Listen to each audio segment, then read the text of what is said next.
Assalamualaikum, selamat pagi. Apa kabar semuanya? Selamat datang di SMP Negeri 3 Balikpapan. Selamat datang untuk peserta didik ini. Ibu akan memberikan materi mengenai PPK. Nah, apa itu PPK? PPK adalah singkatan dari kepanjangan penguatan pendidikan dibagi menjadi 5 bagian. Kita mulai yang pertama, religius. Yang kedua, nasionalisme. Yang ketiga, kemandirian. Yang keempat, gotong royong. Dan yang terakhir, integritas. Karakter religius. Karakter religius adalah sikap dan perilaku yang patut kita laksanakan dan harus sesuai dengan anjuran agama yang kita anut. Karakter religius identik dengan tingkah laku yang agamis, sehingga mengandung nilai-nilai positif bagi kehidupan kita. Bagaimana praktek karakter religius di sekolah kita SMP Negeri 3 Balikpapan? Yaitu dengan pembiasaan harian dan pembiasaan bulanan. Di antara contoh pembiasaan yang dilakukan di SMP Negeri 3 Balikpapan yaitu 1. 5S. Senyum, sapa, salam, sopan, dan santun. Yang kedua adalah membaca Al-Quran setiap harinya sebelum kegiatan belajar berlangsung. Yang ketiga adalah sholat duha, baik sholat duha berjamaah ataupun munfarid. Yang keempat adalah khataman Al-Quran yang dilakukan di masing-masing kelas. Yang kelima adalah kegiatan pemotongan hewan kurban pada Hari Raya Idul Adha. Sebagai pendukungnya adalah kegiatan ekstrakurikuler yang berkarakter religius, seperti kegiatan majelis taklim, rebana, dan lainnya.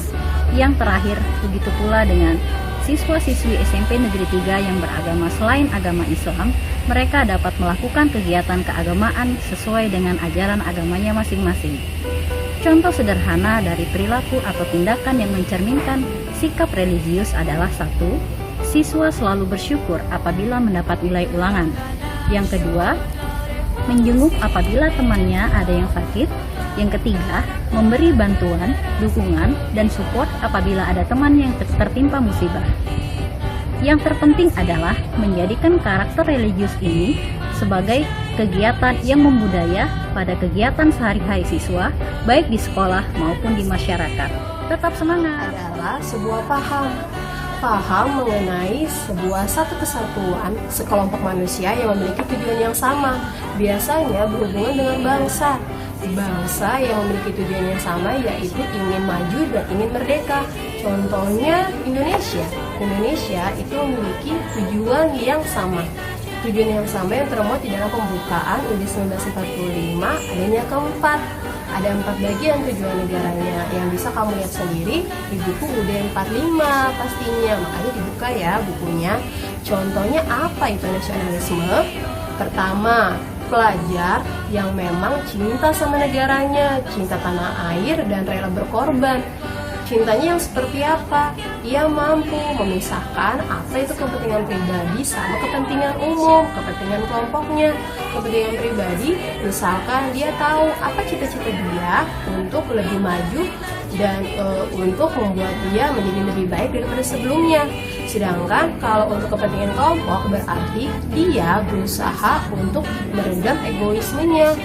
Dia pasti mau menerima apa pendapat dari teman-temannya yang satu kelompok dan tidak hanya pendapatnya dia sendiri.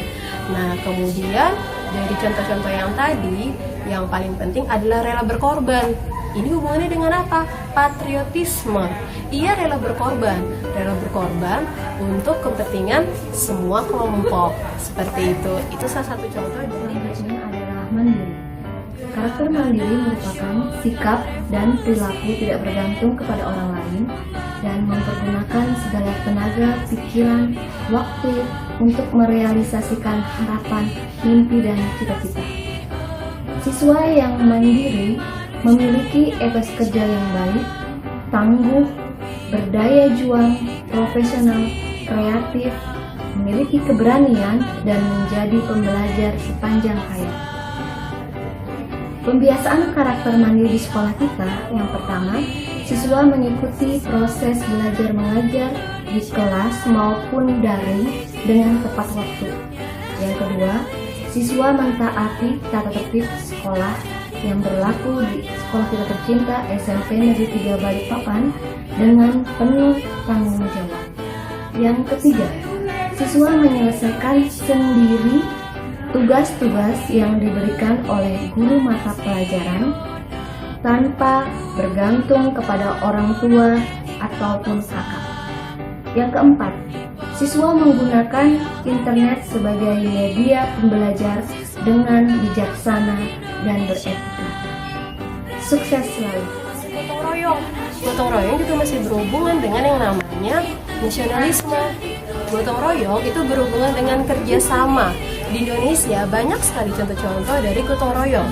Salah satunya ada yang namanya Torang Basudara, terus ada yang namanya kerja bakti. Kerja bakti ini adalah contoh yang paling umum yang masyarakat tahu. Misalkan kerjasama dalam menyelesaikan masalah-masalah di lingkungan masyarakat, atau kalau di lingkungan pelajar, di lingkungan sekolah, itu lebih baik lagi. Lebih baiknya seperti apa? Dia mampu bekerja sama dengan teman-temannya untuk menyelesaikan masalah-masalah atau menyelesaikan tugas-tugasnya secara bersama. Nah, integritas ini mengandung sikap atau perilaku jujur. Ia memang ingin menyelesaikan masalah itu tanpa istilahnya mencari pembenaran dalam dirinya, atau misalkan dia menyelesaikan masalah tersebut karena memang pekerjaan-pekerjaan itu adalah pekerjaannya sendiri. Di sini ada yang namanya sikap profesionalisme tanpa perlu dipandang orang lain. Itu yang paling penting, ya. Dia memang benar-benar mengerjakan ya karena itu adalah pekerjaannya, tanpa yang namanya saya bekerja karena ingin dilihat. Itu yang paling penting dari sikap integritas. Ini penting sekali loh untuk bangsa kita. Oke, sekian ya untuk saat ini. Terima kasih atas kesempatannya. Assalamualaikum warahmatullahi wabarakatuh.